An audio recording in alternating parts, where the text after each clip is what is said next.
Esse vídeo é para você, homem, que está diante de uma situação em alguma área da sua vida que é grande. Você está diante de decisões importantes a serem tomados, passos a serem dados, riscos a serem tomados e você está se sentindo inseguro. Você olha para si, você olha para o seu contexto e você não está completamente convicto que é a hora de agir, que é a hora de ir com tudo, que você está preparado. Eu fiz esse vídeo especialmente para você e eu vou pegar a história de dois homens da Bíblia para te mostrar o que aconteceu com eles nessa mesma situação em que você está. Eu sou Alan Zecchini, esse aqui é o canal Homem de Família. E o primeiro homem que eu quero falar com você sobre a história dele é sobre Moisés. Moisés, você conhece um pouco da história, mesmo que você nunca tenha aberto a sua Bíblia. Você já ouviu falar que o mar abriu no meio, você já ouviu falar das 10 pragas. E como é que começa a história desse cara? Ele é um dos muitos bebês que, devido àquele decreto, seria morto. Mas a mãe preparou um cesto, levou até o rio, colocou aquele bebê e o soltou na água com a esperança de que ele sobrevivesse. E a história diz que ele foi encontrado pela princesa. Foi criado no palácio, como um príncipe. Moisés cresceu como um príncipe. E ele teve toda a instrução, toda a formação que o palácio poderia lhe render. Mas Moisés, quando se tornou um adulto, foi entendendo as coisas, ele notou que as coisas não eram do jeito que ele imaginava e que as injustiças praticadas contra o povo dele de origem o machucavam, o feriam. E um dia aconteceu uma situação e Moisés teve que fugir. Não vou me aprofundar para a gente se manter no foco do vídeo. Moisés viveu 40 anos pastoreando ovelhas num deserto.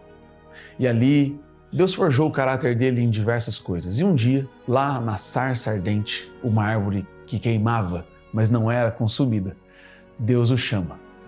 E Deus fala para Moisés, diretamente, que ele estava sendo escolhido, levantado para uma missão de libertar o povo de Deus do Egito. E Deus tem que ter uma conversa com Moisés ali muito longa, onde Moisés fica apresentando os motivos pelos quais ele não é o cara certo para a missão. E Deus fala para ele, Moisés, eu vou contigo, só vai. Não, Deus, eu não. Por esse motivo, por aquele motivo, por outro motivo. Nós podemos ver na Bíblia, lá em Êxodo, capítulo 3, olha só aqui o que diz no verso 10. Agora vá, pois eu o envio a Faraó. Você deve tirar o meu povo, o povo de Israel, do Egito. Moisés, porém, disse a Deus, quem sou eu para me apresentar ao Faraó? Quem sou eu para tirar o povo de Israel do Egito? Então olha só a visão que Moisés tinha de si mesmo. No capítulo 4 do livro de Êxodo, olha só no verso 10 também. Moisés, porém, disse ao Senhor, ó Senhor, eu não tenho facilidade para falar, nem antes nem agora que falaste com teu servo. Eu não consigo me expressar, eu me atrapalho com as palavras.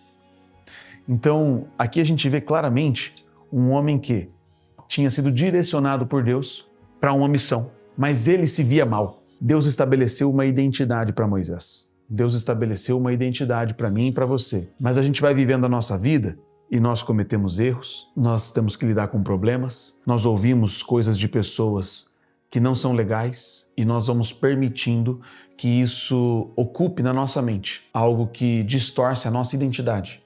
Você começa a se olhar de um jeito diferente. Por mais que Deus estivesse chamando ele ali, ele não confiava em si mesmo. Essa é a sua situação e a minha em muitas ocasiões. Nós cremos que Deus pode fazer, mas nós temos dificuldade de crer que Deus pode nos usar. Deus pode te usar? A primeira resposta que vem à mente é sim, Deus pode me usar. Mas nas situações do dia a dia, você é aquele homem que se levanta com fé e exerce a sua fé diante dos desafios? Moisés estava nessa situação e Deus fala para ele, Moisés, quem fez a boca fui eu, quem fez a língua fui eu. Eu estou te falando para você ir porque eu vou com você e isso é o suficiente. Moisés vai, fala com o Faraó endurece o coração, Deus manda uma praga após outra, 10 pragas operadas no Egito. O povo de Israel vai embora após a 10ª praga. Diante do mar, com o exército de Faraó nas costas, Deus opera mais um grande milagre através de Moisés e o mar, à medida que Moisés toca o cajado, abre-se no meio. O povo passa em chão seco. Depois que o povo de Israel passa, o mar se fecha novamente, livrando o povo de Israel daquele exército inimigo. Na caminhada pelo deserto, Deus mandava comida do céu, o maná. À noite tinha uma coluna de fogo. De dia tinha uma coluna de nuvem, guiando o povo, protegendo o povo.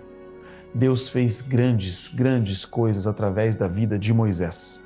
Moisés liderou milhões de pessoas. Moisés foi honrado por Deus na Bíblia. Olha só o que diz aqui em Deuteronômio 34. Deuteronômio 34, versículo 10 ao versículo 12. Nunca houve em Israel outro profeta como Moisés, a quem o Senhor conhecia face a face. O Senhor o enviou ao Egito para realizar todos os sinais e maravilhas contra Faraó, contra todos os seus servos e contra toda a sua terra. E com grande poder, Moisés realizou atos temíveis diante dos olhos de todo Israel. Então olha só, aquele mesmo homem que não se via capaz de cumprir o primeiro passo que Deus tinha ordenado, se tornou o maior profeta de Israel. A Bíblia diz que não houve outro como ele. Moisés se via mal, mas Deus tinha uma identidade estabelecida com ele. Eu vou te falar sobre outra história de outro homem, e essa eu quero que você se atente ao detalhe. Quero te falar sobre Gideão. Para te falar sobre Gideão, eu quero ler com você um texto que está em Juízes 6. Olha só o que diz no versículo 12. O anjo do Senhor apareceu a Gideão e disse: "O Senhor está contigo, poderoso guerreiro." Então olha só como é que Deus se refere a Gideão, como é que o anjo do Senhor ali se refere a Gideão. E ali no versículo 15, olha só como é que Gideão se vê. "Mas Senhor, como eu posso libertar Israel?" pergunta Gideão.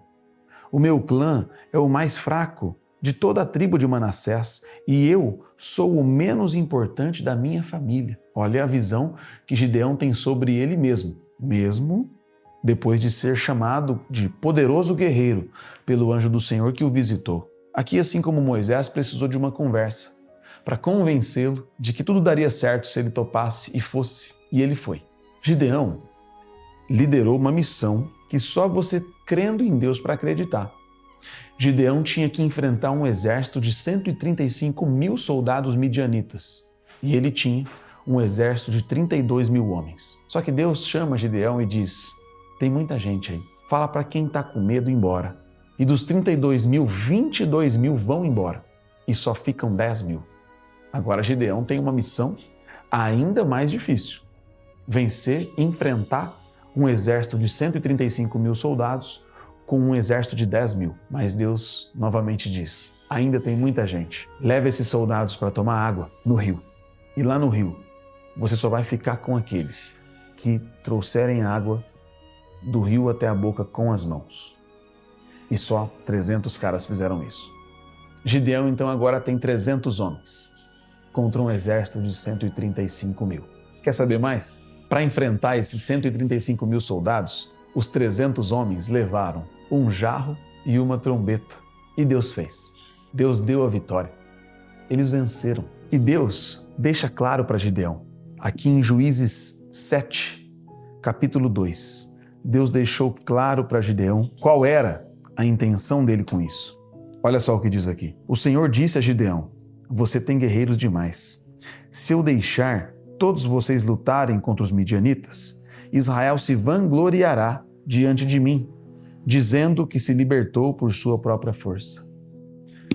Deus deixou a condição desafiadora para que ficasse claro que quem estava dando a vitória era Ele. Quem dá a vitória é Deus, meu irmão. Eu e você, assim como Moisés, assim como Gideão, precisamos de uma coisa. Apesar de nós nos vermos mal em algumas circunstâncias, apesar de nós em algumas circunstâncias não confiarmos na nossa capacidade, entendermos que nós não temos o suficiente para aquela missão, você precisa de uma coisa: entender se é a direção de Deus para você lutar aquela batalha. Se aquela causa que você está pensando, está meditando, está diante de você, mas você está com medo, não se vê preparado, aquilo é uma direção de Deus para a sua vida? Se for, faça como eles fizeram. Apesar de se verem despreparados, apesar de duvidarem de suas próprias capacidades, eles confiaram que Deus era com eles e que Deus faria. E Deus fez. e Deus vai fazer de novo com você. O seu papel é sondar se a causa que você está apresentando diante dele agrada o coração dele, se a sua motivação é a correta, e você ter tempo com Deus, em oração, em leitura da palavra, buscando o discernimento, se aquela é a direção de Deus para a sua vida. Por vezes é uma coisa boa, por vezes a sua intenção é boa, mas você precisa discernir se é uma direção que Deus tem para você. Se for, não importa quão impossível pareça, o nosso Deus é o Deus do impossível e Deus vai fazer com você, assim como fez com Moisés e com Gideão. Vai ser assim na sua vida, meu irmão, em nome de Jesus. E a sua família com certeza se fortalecerá com o seu testemunho. Tamo junto.